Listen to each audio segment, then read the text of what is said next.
forecast.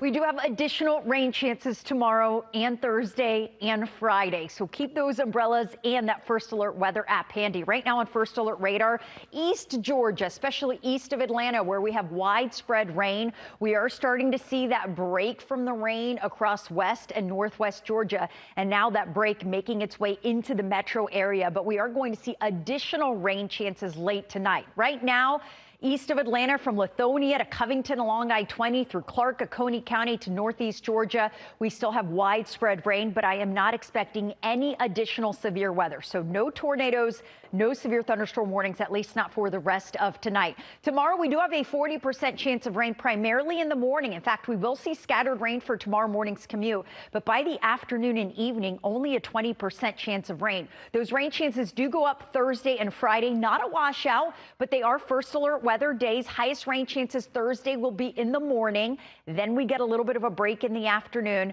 but then we'll do it all over again on Friday. Again, Friday, highest chance of rain will be Friday morning. We will be watching for the potential of flash flooding, especially after many days of repeated heavy rainfall. We do see a level 2 risk of flash flooding Thursday, mainly south of I-20, and then on Friday could see some additional flash flooding as well. When you get rain over and over and over again, that does become an increasing concern, and we will be watching very closely for that and keeping you updated right here and on our First Alert weather app. Good news is after Friday, the coast is clear. Minimal rain chances this weekend. Highs in the 80s with even better, warmer weather early next week.